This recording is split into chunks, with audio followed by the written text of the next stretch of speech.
VSiN, the sports betting network. The numbers told the story, they always do. It's one of those idiots who believe in analytics. This is a numbers game with Gill Alexander on VSiN. Good Thursday morning to you. It is a numbers game at VSiN, the sports betting network, VSiN.com, Game Plus, iHeartRadio, YouTube TV, and of course, Sirius XM Channel 158. It's Gill Alexander. This is Kelly Bidlin. To my left, to your right, Kelly Bidlin. Good morning to you, sir. What's up? It's not a good morning. Not a good morning. We'll get to that momentarily. On the show today, Zach and Crack. The crack part, as you know, is Bill Krackomberger. Unscripted, hour number 2. Whatever's on Bill's mind, we just riff. And if you happen to be at Circa early, I hear he's doing an autograph session for the next hour right in the sports book. Bill Krackomberger is chilling in the sports book right now, and we're not sure why. I thought I was dreaming when I first walked in. I'm like, why is Bill Krackomberger here? He's raring to go. That's why he's here. Joe Peta will join us to, of all things, talk about the Eagles-Skins rivalry. Joe and I are friends. We'll test our friendship is what's going to happen during that segment. Joe's here for all kinds of things, baseball analytics, golf analytics. Today it's just Philly-Washington stuff when Joe joins us on the run-up to the NFC Championship game. NFL look-ahead lines. We talked about this yesterday briefly that we were going to discuss today. What we will look at is the look-ahead lines for the potential Super Bowl matchups vis-a-vis exacta prices. How about that? So we'll look at the look-ahead lines, and then we'll also discuss exacta prices. Yeah. And a great pricing note from our own John Brown, who works here at the network. That's what I want to talk about, too, with the exactas, because he pointed out something to me great the other day. I want to bring up, it's just a whole shop within your own shop thing that we bring up so often. Shop within your shop, because there are going to be other ways to bet it that might be more profitable. Also, have more bang for your buck. Also, we'll just look at those exactas and tell you mathematically based on, because exactas are essentially a 3-team parlay at this point, right? Who wins the NFC Championship, who wins the AFC Championship, and who you have beating whom, in the Super Bowl itself. Which of those prices are actually favorable to the bettor right now, which are not, based on the old parlay calculator at this point. And NFL, we'll talk, Zach Cohen, obviously, the first part of the Zach and Crack team. Zach, our VSiN senior editor, talking not only NFL with us, but also NBA and Australian Open, see if he has any bets moving forward. I will tell you who doesn't have any bets moving forward. That's me. We out. And I'm not just talking about because we're out on EGA, but I'm just saying I think everything moving, at least tonight, right? The men's semifinals and I believe the women's final are all priced correctly, which I differ a little bit with Drew on, because Drew really likes Zverev tonight. And he came on the show earlier this week and already said he has a bet on Zverev as the dog here. He thinks Zverev should be the favorite against Novak Djokovic. I do not believe that. I believe it is properly priced. Has that number come down a bit, though? It is Djokovic minus 165, Zverev plus 135? No, if anything, it's ticked up a little bit. It was like in the minus 150s when I saw it. Oh, really? Okay. I don't know. Maybe it's right around where it was. But it's not far off from where we checked the other day. But. So I have none moving forward. But it was all bad last night. And let me just say, the way that the time zones work, I didn't see any of the match that we lost on, which was the Badosa Sabalenka match, which was in the dead of night here. Yeah, that's like midnight our time, right? Yeah, well, 12:30 even. Like, it's not even, you couldn't even try to stay up for it with our hours. But in any case, I don't know if it's the big sister, little sister thing. I talked about this briefly. I briefly mentioned yesterday that they're best of friends, but Badosa just caves when she plays Sabalenka. And so we don't get Badosa home. We don't even get the over home as Sabalenka takes her out in straight sets. So Sabalenka advances to the Australian Open final, trying to win her third consecutive Australian Open, is Aryna Sabalenka. And then the thing that happened here I don't want to say just before the show, but at least closer to showtime, which I only caught the very end of, Iga Swiatek loses to Madison Keys in a third-set tiebreaker. In a slam, the third-set tiebreaker goes to 10, and Keys beat her. Iga won the first set 7-5. Now, this is all me looking at the box score now for the first and 90% of this. The second set, Iga didn't hold her serve once. That is less than ideal. Less than ideal. Suboptimal, as we like to say.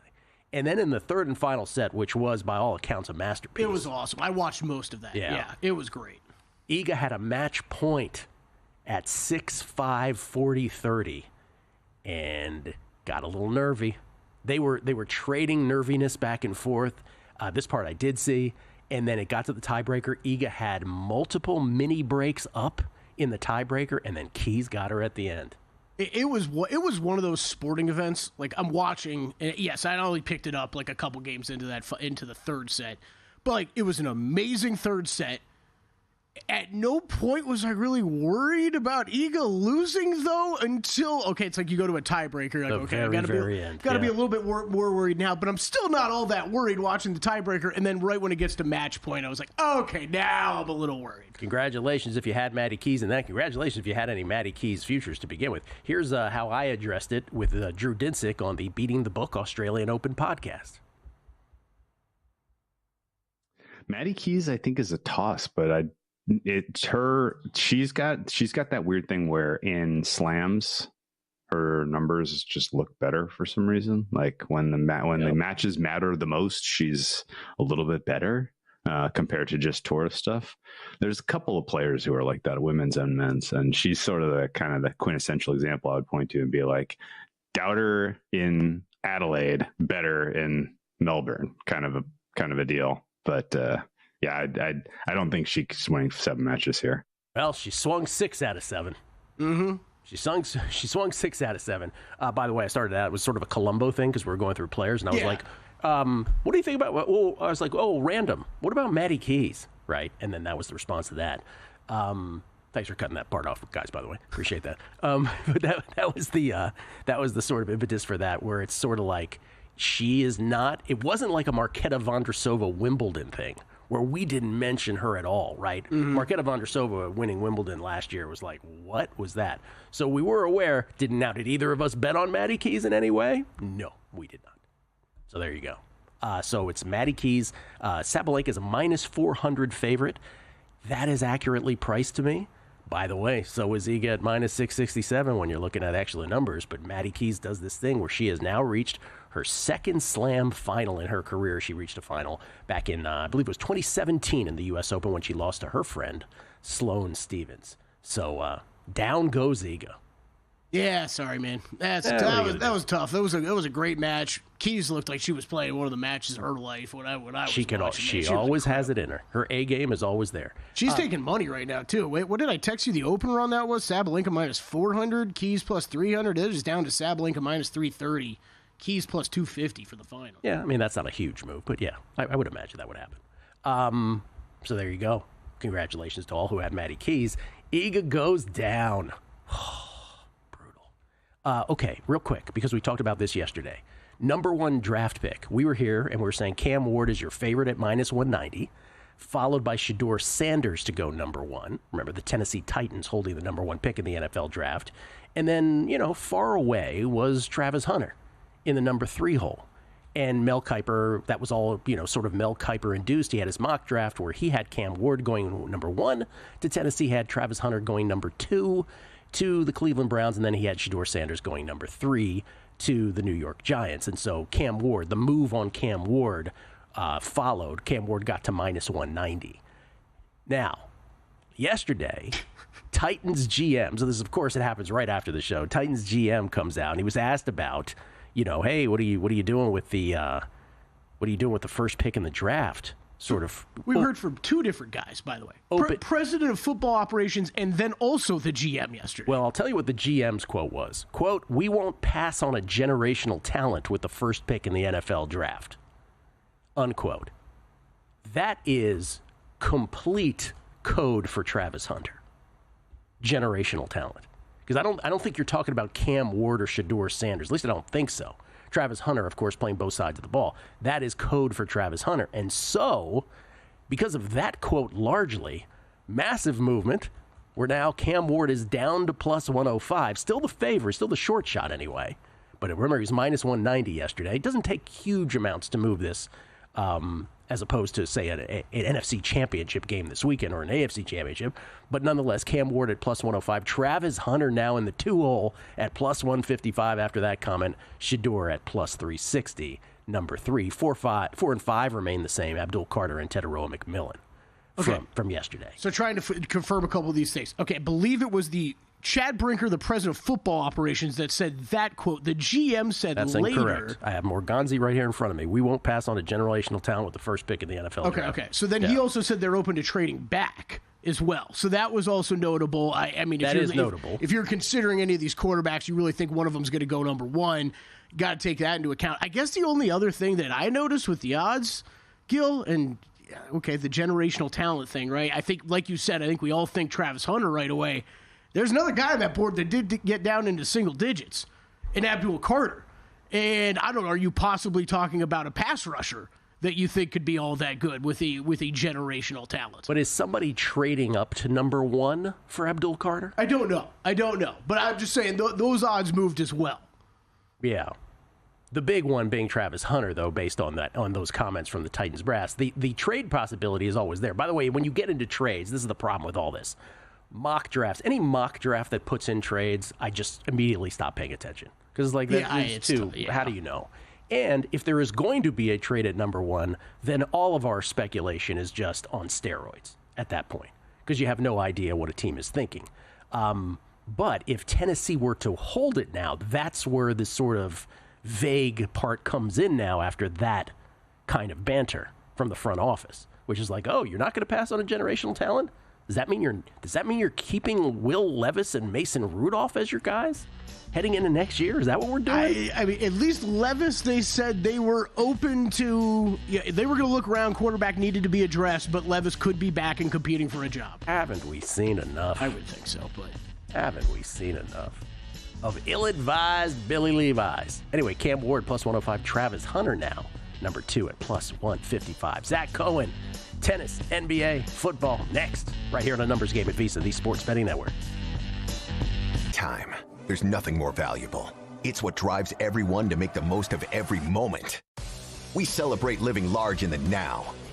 In a city where time disappears, we create experiences that electrify the soul and memories that will last forever. We go big. We go all night. And here, everyone is invited. So get loose and get loud. This is Circa. You'll have the time of your life. So, Paulie, have you had a chance to read the VSiN Daily yet? Yeah, came in at 3 a.m. What's Bill doing up that late? Well, rumor has it starts off with a 12-hour meditation session. Then he just pours himself over film and live TV, really focusing and taking it all in. Bill's in with the biggest insiders, talking trade secrets, strategies, the whole nine, absorbing the info. And then and only then can the writing process begin.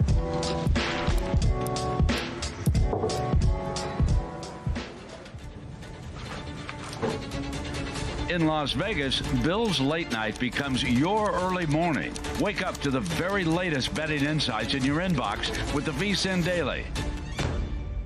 Sign up for free at vsin.com/newsletter.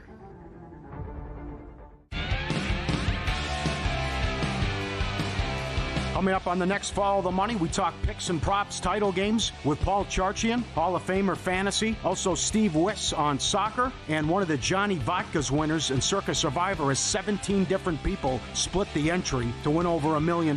Follow the Money weekdays, 4 to 7 Eastern on VSiN, the Sports Betting Network, now on Sirius XM Channel 158.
Numbers Game on VSiN, the sports betting network. Ready to take your tailgate to the next level? You got to try Sewell's Barbecue. Born from a backyard cookout in a mason jar of unforgettable flavor, Sewell's has become a southern favorite, delighting taste buds from Georgia to the Carolinas. From smoky ribs and mouth-watering wings to the perfect backyard burger, Sewell's turns every bite into a flavor-packed experience. Order now at SewellsBarbecueSauce.com. That's SEWELLS BBQSauce.com. Flavor this good is just a click away. We get tweets at Beat of the Book. Always appreciate the feedback. John Balduzzi, growing tennis fan here mainly because of you. One observation. Ever notice the moment a match turns into trouble, Iga shuts down? It's almost mental. When it went 8-8 in tiebreaker, she had no chance. John, I am with you on the overall sentiment that whatever's going on between, we said this in the Australian Open podcast too, whatever's going on with her is between the ears, for sure. But this was different. This was a new coach, and so she was playing out of her mind up until this match. So you're right. When it got nervy, they both got nervy, but he got just that much more nervy. So I'm with you on the overall sentiment there, that there is absolutely a thing happening. Ice Cold Gambler, can't wait to hear what Crackman has to talk about today on a numbers game with Gill. Never miss a Thursday because you never know what they will talk about. Kelly, I can't watch golf anymore without country clubbing running through my brain. Good. It's working. Phil, PMT 703. Gill, I've lived in Northern Virginia for 30-plus years. Or I've lived in Northern Virginia for 30-plus years. I was going to say, have we been on for that long? And it's still hard to imagine Daniel Snyder isn't anywhere near this team. I'm so happy for all my friends that are still fans and stuck it out. If nothing else, I'm rooting for WFT, woofed, because the fans deserve the ultimate palate cleanser. Remember the old woofed? I kind of miss Washington football team. Oh, me too. Let's see. Nemesis Enforcer, they closed the roof in the second set, threw Iga off her game. Keys played well. Well, that's not an excuse, but I hear you. Ice Cold Gambler also adds, at Circa early, crack, there must be a slot machine that's ready to pay out, trying to get an early jackpot. No, he was just doing, what, paperwork, he said, or something. Yeah. We didn't just hanging by the book. We didn't see any papers. We didn't see any papers, but we also didn't see him at a slot machine. We did not. Defense, yeah. Somewhere in between. Chris Hauser, who you got on this prop I just made up? Will the Super Bowl matchup be a rematch from a prior year, Eagles versus Chiefs, or Redskins versus Bills, he says. Yes, minus 130, no, plus 110. Well, we'd have to run the numbers on that, but we will get to exactas and hypothetical lines here momentarily. We actually will look at the math. Oh, and then Gabe Owners puts out, he says, NFL awards finalists have been solidified. Have you seen this morning? We got to go through these. I have, yes. Final thoughts, any further insight you've seen? Just give us the comeback player of the year ones, if you would, Kelly. Or you don't? Yeah, I got them. I've got them all in front of me. I think so. 5 finalists for every award. Off my initial scan, I'm not really sure any of them. You'd be like, oh wow, like someone got left out or anything. But comeback, Joe Burrow, number one. In no particular order. Listed number one. Yeah. In no particular order, Gil. But is it alphabetical, perhaps, Kelly, or no? I think it is. Once again, we've cracked the code. It definitely is now that I'm looking at the other awards. Okay. Joe Burrow, Sam Darnold, J.K. Dobbins, Christian Gonzalez, and DeMar Hamlin. Give me that second one again. Who was the second name? Sam Darnold. That's what I thought you said. Or what was JVT? Samuel Richard Darnold, or whatever his full name was. Okay. So no real surprise because we knew the Darnold thing was coming down the pipeline, right? Yeah, and I mean, look, I guess Hamlin too, right? But Dobbins, I think we expected all of those 4. I know if you're holding a Christian Gonzalez ticket, I guess you made it in. Does Hamlin being in there give you a little bit of a feel? Are you like, wait a minute? I don't know. I have no idea. I have no idea. I don't know either. All I know is I'm going to be furious no matter the result. Do we have any sense of whether these finalists are supposedly based on the voting? Or are they? It should be the 5. Yeah, it should be the 5. Okay, so that means he got some votes. Is what we're saying. Okay. Well, I think that might surprise even some people that he actually got some votes. I mean, I guess I don't know that for sure, but I would think that's how finalists work, right? This is why I ask. I bring it up because I would think that's how it works. Or does the NFL take poetic license and be like, oh, let's just throw in DeMar Hamlin names. Just to make, by the way, these will all get announced, not next week. They should do this next week, but they don't do it next week. They do it the week of the Super Bowl. That's when these will be announced. Zach Cohen joins us, courtesy of the Progressive Guest Line. He's our VSiN senior editor. You can find all his stuff at VSiN.com, part of the glue that holds this whole operation together. You are just as likely to see him writing about the NFL, the NBA, the Australian Open. Let's just start there. Were you on Maddie Keys? I'm guessing not. I wasn't. I had the Iga futures like you, so I just didn't touch that match. It was a really fun one to watch, though. I think that, one of the tweets that you got, hit it on the head a little bit. But the closed roof definitely helps Keys quite a bit. It becomes a little bit of a slugger's paradise. And, I think that Iga's just had trouble with really quick conditions in the past. This tournament has played very slow up to this point. So kind of bad timing with the roof closing. Obviously, she had chances to win that match. And, if her mental was a little stronger, she probably would have come through. But man, Keys was so good in the big moments, and especially in those 2 games where she went down love 40. And I would really like to see her beat Sabalenka. I'll definitely grab a piece of her against Sabalenka just because of the amount of lost on her on the futures in the past. I'm not going to lose, not win anything if she wins a slam. Yeah, James Sott, by the way, tweets. He said they closed the roof midway through the first set. Iga was up 5-2, pardon me, in that set, ending up winning 7-5. Does closing a roof help Keys? You heard what Zach just said. It's also not an excuse to lose the match, though, right? And then, by the way, Rat City Titans Insider was very upset with our Billy Levi's hate, or Will Levis hate. He says, I'll take the under 2.5 slams for Iga, excluding Roland Garros for the rest of her career. I'm like, okay, you take the under. We'll see what happens. By the way, I'll take the under on the Titans, just whatever the line is. All right, do you have anything? You're gonna play a little Keys. Do you have anything in the men's semis? Yes. So in the Shelton Sinner match, I'm going over 0.5 tiebreakers, which I got at -138. Shelton has played at least one tiebreaker in his last 13 matches. And that, also he's played Sinner 5 times. All of those 5 matches have had at least one tiebreaker. I think that his style of play, just being, an elite server and a really bad returner, just makes very likely that we will see at least a tiebreaker. And that was ultimately where I landed with that match because of the nature of there being a tiebreaker or potentially being a tiebreaker, it's hard to play Sinner straight sets, and it's also hard to take Shelton, to win a set, just because those could go either way once you get there. But I do feel pretty good about there being at least one. I like that. Ben Shelton, good to get to a tiebreaker for sure. Nothing with Novak or Zverev?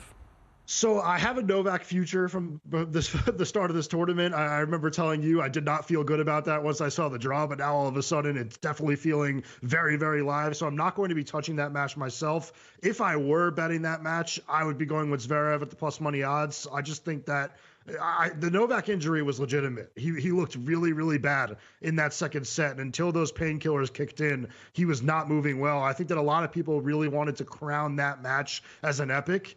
It was a pretty bad match. Alcaraz played horribly and really fell apart between the ears. I think that Djokovic was injured, so he was swinging for winners every time he had to. I think Alcaraz kind of got sucked into doing the same because he didn't know what to do playing against an injured opponent. So I think that was a really bad performance from Alcaraz. I think Zverev's going to be a little bit more likely to grind from the baseline and kind of like test those Djokovic legs out.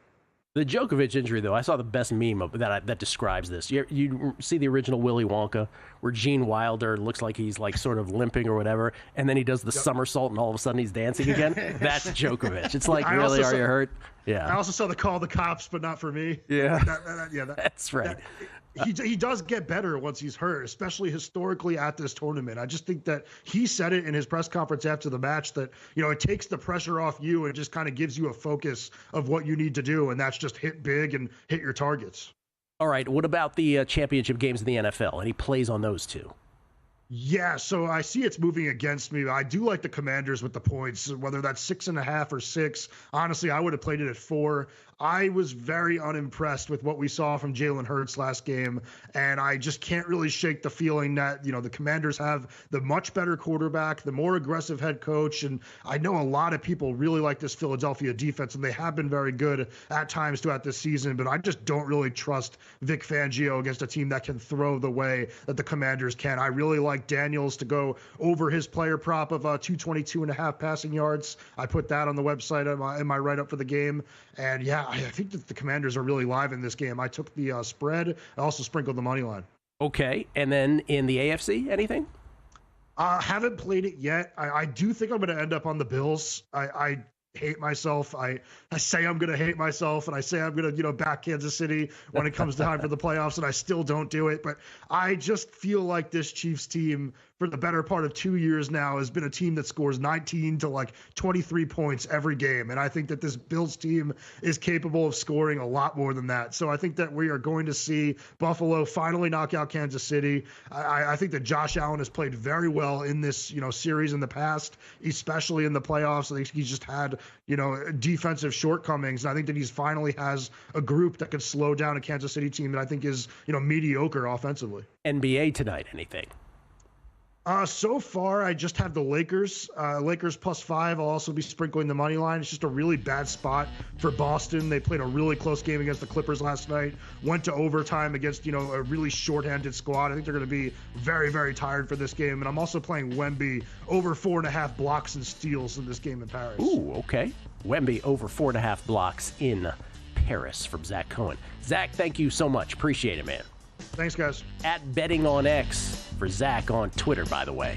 Hypothetical Super Bowl lines. Exactas in the NFL. That's next. And they're off.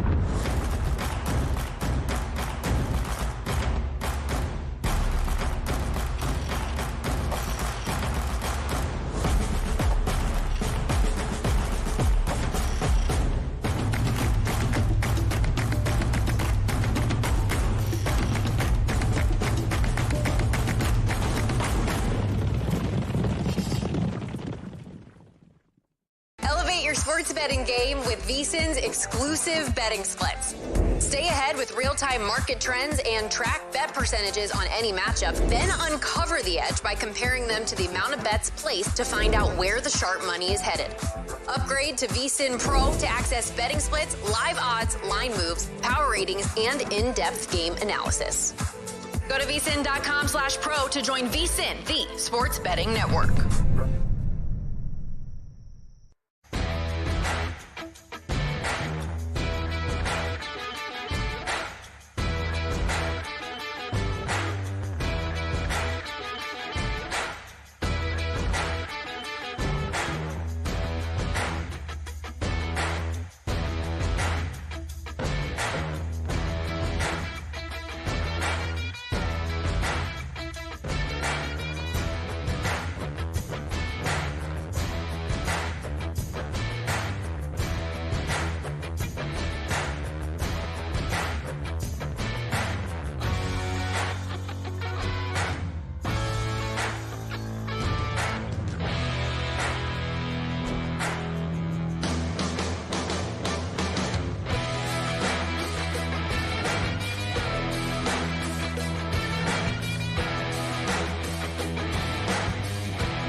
This is VSiN, the Sports Betting Network.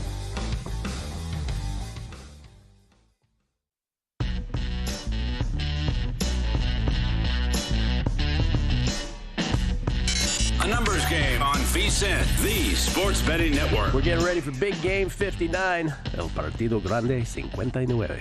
With a big deal to match, save $59 off a VSiN Pro annual subscription when you sign up using promo code ANG. Become a VSiN Pro annual subscriber. Bet smarter all year long with full access to our daily best bets, that is. Exclusive betting splits from DraftKings and Circa. 24/7 video access to tune in anywhere on the VSiN Watch app. Plus all our betting guides and expert picks for the Super Bowl and upcoming March Madness. Don't miss out on this big game deal. Visit VSiN.com/subscribe and use promo code ANG. As in a numbers game. To save $59 off a VSiN Pro annual subscription today. That's VSIN.com/subscribe. I remember you being more creative on the ANG stuff before.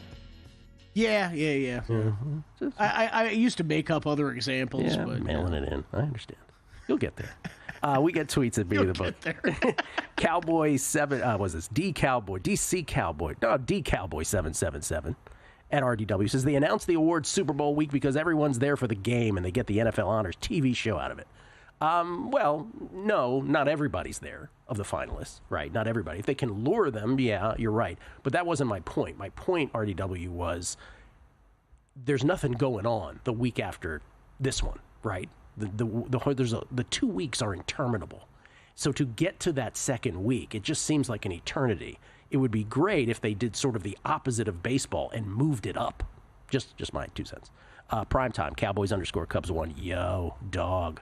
While commoding this AM, I also was thinking about and missing the WTF Skins moniker. I also love that Kelly will be furious at any result of comeback player vote result. Angry CCKMB is the best, Jerry. The best. It's infuriating. Because if Joe Burrow wins, I'm going to be mad I didn't bet more money. K. Michael Bidlin. What's the CC part? I don't know. Is that part of the Seinfeld reference there? There's a K. K. Michael Bidlin is the KMB. Let's go through some of those other. Well, first of all, let's read this. This doesn't clarify? I thought this was going to clarify it, but it doesn't. Yeah, what does the CC mean? I don't know what that means. Finalists were determined through the AP's voting system. So yeah. Okay, so it is based on votes. At least that's what they're telling us. We'll find out. They can't hide that because they do reveal what the votes were. So that's the case. Finalists were determined through the AP's voting system, which was revamped in 2022 and asked voters to rank their top 5 picks for MVP and their top 3 for other awards. Except we now know that this top 5 for all the other awards. I was kind of hoping you didn't read the rest of that part because, yeah. The winners will be announced at the 14th annual NFL Honors Ceremony on February 6th, which will air live at 9 p.m. Eastern on Fox and NFL Network and stream on NFL Plus. So February 6th, so 3 days before the Super Bowl. So Thursday night, February 6th. I thought we had finally figured out that it was 5 now for every award, but it's a moving target. It's a moving target. Even the NFL on their own website is writing that. Go through some of these. Who are the 5 MVPs? Finalists. All right, I'm going to start with Coach of the Year. Okay, I'll work my way down. Dan Campbell, Kevin O'Connell, Sean Payton, Dan Quinn, Andy Reid are your Coach of the Year. Andy Reid got in there. I like that. Yep. Defensive Rookie of the Year. Who didn't get in there? Mike Tomlin didn't get in there. Well, he had a bad. That's what I was trying to think. He had a bad finish. I think those were the right ones. We said there was like 8 guys that could qualify. So that might be the one award where you feel like one or two people got left out. Defensive Rookie of the Year, Cooper DeJean, Brandon Fisk, Quinyon Mitchell, Chop Robinson, Jared Verse. Makes sense. Offensive Rookie of the Year, Brock Bowers, Jaden Daniels, Malik Neighbors, Bo Nix, Brian Thomas Jr. Wonder who wins that one. Offensive Player of the Year, Saquon Barkley, Joe Burrow, Jamar Chase, Derrick Henry, Lamar Jackson. So you do have 2 quarterbacks in there. Okay. Defensive Player of the Year, Zach Bond, which is kind of interesting. Myles Garrett, Trey Hendrickson, Patrick Surtain, and T.J. Watt. Zach Bond deserves that. So, Ginkle did not get in, which was 2 of us picked them for our award show. Who didn't get in? Van Ginkle from the Vikings. Who picked Van Ginkle? Myself and somebody else. I want to say Chris Felica. I want to say. Okay. Comeback Player of the Year, we already hit on that one. Burrow, Darnold, Dobbins, Christian Gonzalez, DeMar Hamlin. And then MVP, Josh Allen, Saquon Barkley, Joe Burrow, Jared Goff, Lamar Jackson. Jared Goff is the 5th. I was wondering who was going to be the 5th. Yeah. Okay. Nemesis Enforcer tells us CC got to be Country Club. Country Clubbin'. So does Hoops by Hoots. that would make sense. Hoops by Hoots says that. I think CC is Country Clubbin'. Okay, Exactas.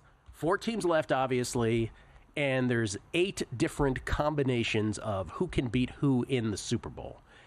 Shall we look at the hypothetical lines first on these before we get to the Exactas? So the hypothetical lines, these are courtesy of FanDuel. Advocate Skirmish, as we used to call them. Chiefs to beat the Eagles, plus 330. Bills to beat the Eagles, plus 380. Eagles to beat the Chiefs, 4-1. Eagles to beat the Bills, plus 450. Now we get to the Commanders portion of the segment. Chiefs to beat Commanders, plus 950. Bills to beat Commanders, 10-1.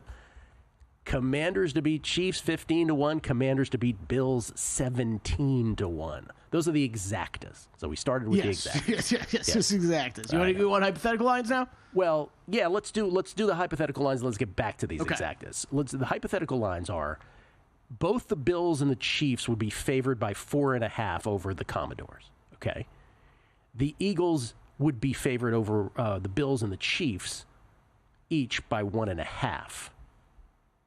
All right. What about the AFC over the NFC? Do we have those? No. This is all the Super Bowl. This is the possible matchups. Oh, those are the matchups. I'm looking for the okay. Those are the matchups. Oh, right. I'm sorry. Those are the matchups. I'm getting confused now myself. Okay, so those are all the matchups. I put all the favorites on the right. So Bills, Chiefs, 1.5-point favorites over the Eagles. All right. So we botched all that, or at least we went out of order. But here's the thing. So those are all the hypothetical Super Bowl lines. Those are courtesy of FanDuel. You can, you may disagree with them, but those are what they are. Anyway, to review, Bills and Chiefs, 4.5-point favorites both over the Commanders, if that ends up being the matchups. Eagles would be 1.5-point dogs, versus both the Bills and the Chiefs. Okay, so then we go back to the Exactas, and the object here, let's just do mathematically, back to the Exactas. Would you want to bet, given those lines, right? Given those lines, we can convert those, there's a little bit of math here, but not much. We can convert those spreads into money lines, right? You do a little money line conversion on the hypotheticals. You already know what the money lines are for this weekend. And so essentially for the Exactas, what you're doing is hitting a 3-team parlay. You're hitting a 3-leg parlay. You're obviously getting the NFC Championship and AFC Championship winners and the Super Bowl winner. 3-leg money line parlay. And so, Kelly, based on these, let's just, if I can just do it just from the mathematical sense, then we'll just get your opinion on these. But right now, let's start from the top. Chiefs to beat Eagles plus 330. That ought to be just the true value based on those hypotheticals is about 340. So you're just getting dinged a little bit on that one. The Bills to beat the Eagles at plus 380. That ought to be 393. Plus 393. You're saying in comparison to like a money line rollover situation? I'm saying what the true math ought to be by the money lines, by a 3-leg money line parlay. The true math, right? Chiefs to beat Eagles, you're getting plus 330. They're just docking you a small amount. It should be plus 341. Bills to beat Eagles, you're getting plus 380. It should be plus 393. Now, Eagles to beat Chiefs, which is 4-1, you're actually getting a little value on that. Because by my math and the hypothetical lines, that ought to be about plus 393. So Eagles to beat Chiefs, just put sort of like a mental check mark in your mind by that one. And I've got a note about this as well, too, afterward. Eagles to beat Bills is almost exactly what it should be. It's plus 450. It's really plus 449. So that's kind of right on the number. You're not really getting value. These next two are where the value is, mathematically. The Commanders' losses.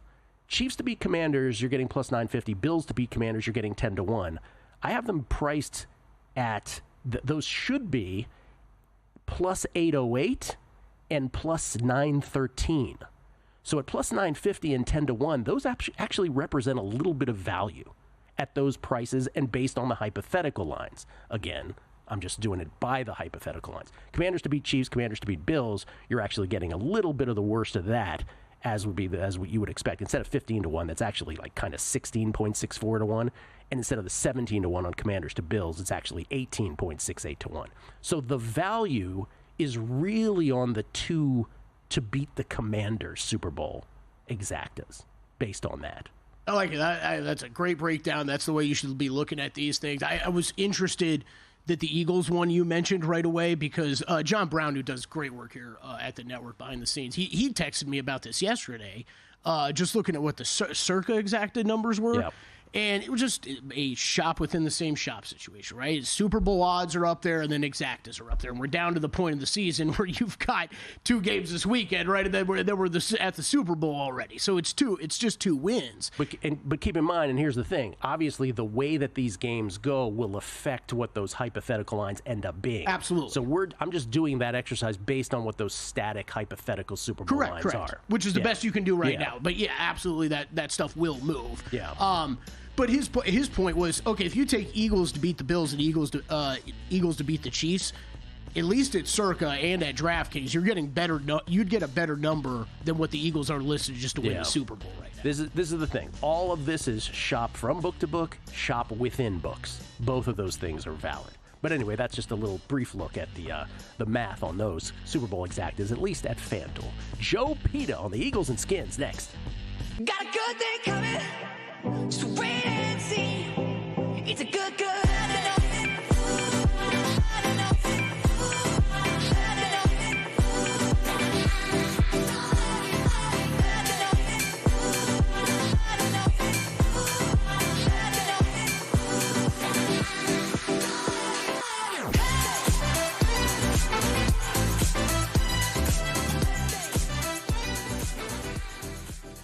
You spoke, we listened. Introducing the all-new VSiN Watch app. Now, you can watch and listen to VSiN expert analysis live wherever you are. Missed a show? No problem. Catch replays of VSiN's full lineup at any time. View highlights sorted by sport. Or use the search feature to find specific teams and topics you're looking for. And the best part? It's free for a limited time. Download the VSiN Watch app today. Available now on the App Store and Google Play. And join us on the Sports Betting Network.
VSiN, the sports betting network. Horse racing action is heating up in South Florida with a $3 million Pegasus World Cup.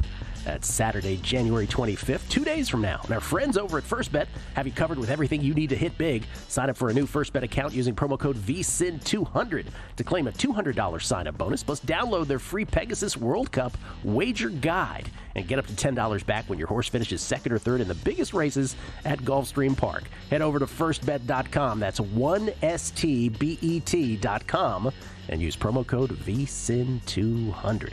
It's Gill Alexander, Kelly Bidlin, live from Circa Resort Casino, right here in downtown Las Vegas. Shooter McGamblin on Twitter. Are there any books that offer a yes/no on will there be a roughing the passer penalty in the Bills-Chiefs game? That is typically reserved for the Super Bowl, but I would shop around. He continues, or is that only a Super Bowl prop? There you go. Sorry about that, Shooter. I preempted you. Nothing on DK says, I don't mind a bet on the refs making an overcorrection. Yeah, that's always a Super Bowl one, right, of the hundreds of Super Bowl props. I thought we sort of started to bleed into championship games. I was going to say, there's hundreds up for the championship game, but if he said he checked all of DraftKings and it's not up, then I would tend to believe it's probably not one up at most spots. Buddhist Man offering also, don't forget when calculating Super Bowl Exactas that there is usually more value on the favorite to win outright as the tourists come in and deflate the underdog money line price. Actually, Buddhist, it's the other way around. What they do for the Super Bowl, we talk about this every year, for whatever reason, bettors tend, during the regular season, they bet dogs plus the points. But in the Super Bowl, they usually go dog on the money line. And what it does is mute the favorite money line price for the Super Bowl. So it's a different thing, actually, during the Super Bowl. Ladies and gentlemen, this is a little something different that we're doing right now, but basically it's testing one's friendship. Joe Peta, who is the author of the book Trading Bases and the Masters 2019 Tour Guide, where he looked at both modeling baseball in the former and talking about Masters data from Augusta, proprietary Masters data back in 2019. We know him as that kind of guy. He also in real life is a Philadelphia Eagles fan, and you may know this about me. I'm kind of in the tank for Washington. So we test our friendship with a look down memory lane. It's Joe Peta, everybody, courtesy of the Progressive Guest Line. You can find him on Twitter at MagicRatSF. Joe? Gill, thank you for coming.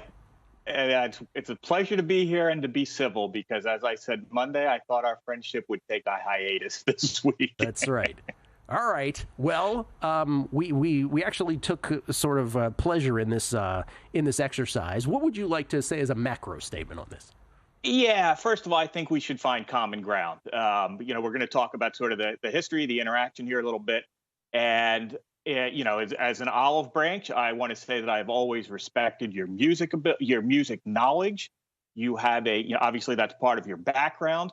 So I think we can definitely just agree and find some common ground that Fly Eagles Fly is a far superior fight song to Hail to the Redskins. Oh, for heaven's sake. And if we'll start there. No.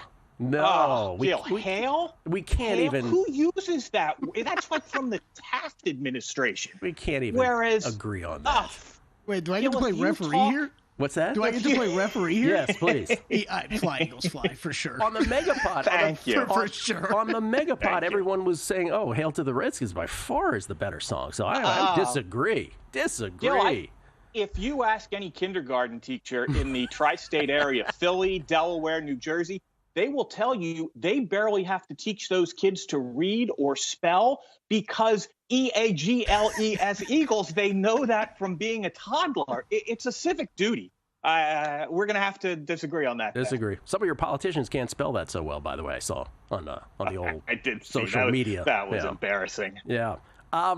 Okay. Do you want to do... So we can't have any common ground, by the way. Do you want to do you want to do this 4-3-2-1, your favorite games of all time? Is that what you want to do? Yeah, exactly. And then I'll hear yours. I know there'll be some overlap, and I'll really just do the most commentary on this first one because I really want to see if you remember this. It's not, it doesn't have a nickname, although I call it the false sanction. September 17th, 1989. To set the table there, it was week 2 of the NFL season. The Eagles were improbably the NFC East defending champs from 1988. I remember. Yeah. Yeah, they backed into it a little bit. They beat the Giants, and the Giants and the Skins had been back-to-back Super Bowl champions going into 89. And in 89, the Eagles dethroned the Giants, but it was a fluke. They blocked They returned a blocked field goal for a touchdown, their own, mind you. And then the next week, the Giants lost as 10-point favorites in the Meadowlands to the Jets, and the Eagles kind of backed in. And that stupid fog bowl, we never really found out if the Eagles could have done something that year because of the fog bowl. So 1989 is kind of a prove-it year. And the second game of the season, they go into RFK, which had been a house of horrors for 2 decades. And I was at that game, and it's the best game I've ever been to. The Redskins went up 20-0. The Eagles ended up winning, I think, 42-37. Randall had 5 touchdowns, ran for a 6th. And it was just an incredible game. And I walked out of that stadium that day thinking the Eagles are now the best team in the NFC East.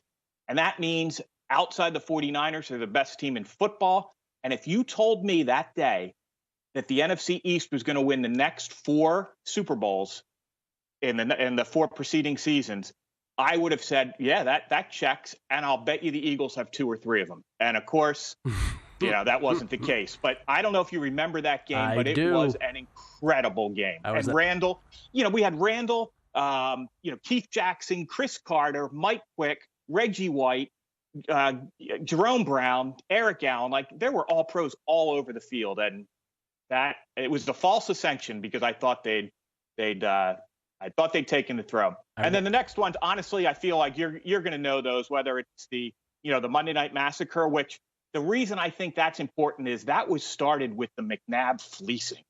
The Eagles, fleeced the Redskins into taking McNabb, giving up a high draft choice. They did choose Kevin Kolb with that draft choice. He was the starting quarterback.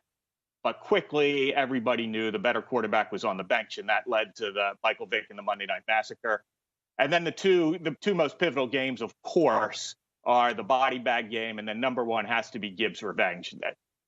It's painful, but that I know you'll want to talk about that. Yeah, well, my 4 are number 4, November 14th, 2022, when the 8-0 Philadelphia Eagles were 10.5-point favorites against the 4-5 Skins, quarterbacked by Taylor Heineke. And Washington wins it because the incomparable Terry McLaurin, 8 catches for 128. And the Commanders, or at the time, the Woofed Twitter account said, quote, "We had a marvelous time ruining everything for them." That's number 4. Number 3, September 12th, 1982. The very first game of the 1982 season, it was the beginning of the Gibbs dynasty. Washington overcomes a 17-point deficit. Washington wins it in overtime, 37-34. Theismann throws for 382. Charlie Brown catches a 78-yard touchdown pass. I scream at the top of my lungs, and my dad gets mad at me for making so much noise. That was the one that began the Gibbs dynasty at the beginning of the 1982 season. Skins go on to win the Super Bowl. Number 2 is this year, December 22nd, 2024. The big comeback for Jaden Daniels. 36-33 win for the Commodores, where Frankie Louvu knocks out Jalen Hurts. I love how Eagles fans want to talk about a body bag game, but then when it comes to Jalen Hurts getting knocked out, it's like, oh, was Kenny Pickett playing? Yeah, I love that kind of thing, Joe. And then number 1, of course, is Gibbs' revenge, as you said. They followed a game that is known as the body bag game, where a lot of Washington players got injured during the regular season. In the game against Philadelphia, Philly couldn't stop talking about it. They thought it was the greatest thing in the world. And in the only playoff appearance, or the only playoff matchup that these two franchises in their storied history have ever had in the Super Bowl era, this is after the 1990 season, Gibbs and Washington go into Philly and crush the Eagles 20-6. And Joe Gibbs at the end, after the whole body bag thing, says to every Skin who walks into the locker room, "Win with class," because he loved beating Buddy Ryan's butt every time. So that was, of course, the last Washington win until the following year, where the 1991 Washington Redskins became the greatest team of all time.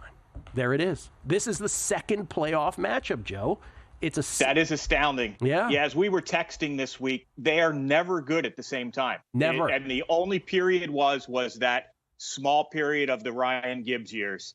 And the thing about that January 91, 1990 playoff or 1990 season playoff game was, as I recall, and I lived in Washington at the time, Gibbs has never wanted to he took that game so personally. Oh, yes, He's never wanted to win a game more. And the body bag game, and this could be a bad omen for you, just like the last NFC championship game the Eagles were in with the rookie quarterback, 2 years ago. By the end of the game, there was a running back that was actually I think Mitchell finished that game as the Redskins quarterback. That is how many body bags That's were right. needed. Brian Mitchell. Brian Mitchell finished as quarterback. Eagles and minus Gibbs 6. Took it so personally. He did. Eagles minus 6. You laying the points, Joe? I am, Gill. I think I'm sticking with the rookies. It's not Jaden's time yet. As great as he is, it's not his time this year. So I'm sticking with the Eagles. Joe, I still love you. Thanks for the trip down memory lane. Buddy. Joe Peta, everybody, at Magic Rat SF, formerly with ESPN Chalk, by the way, back in the day as well. Crackman Unscripted on the other side. It's a numbers game at VSiN, the Sports Betting Network. And we're out. Okay, give me 1 sec. I need to load funds into my gaming apps.